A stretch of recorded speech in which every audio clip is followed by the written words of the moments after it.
পানি বাতার বইত্যা কলা, পানি বাতার বইত্যা কলা, গরম বাতে দই সাদের ইসামাস রে। তুই যে বিদেশে গেলে ফাস্টফুড পাইলে কই সাদের ইসামাস রে। তুই যে বিদেশে গেলে ফাস্টফুড পাইলে কই ওই সারে।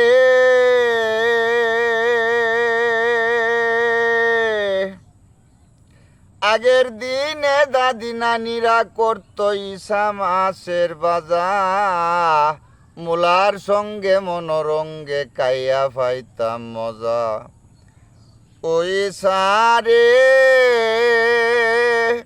আগের দিনে দাদি নানিরা করতো ইসা মাছের বাজা, মূলার সঙ্গে মনোরঙ্গে কাইয়া পাইতাম মজা। সেই মজার গল্প জারি, সেই মজার গল্প জারি, লোকের কাছে কই সাদের ইসামাস রে। তুই যে বিদেশে গেলে ফাস্টফুড পাইলে কই সাদের ইসামাস রে। তুই যে বিদেশে গেলে ফাস্টফুড পাইলে কই।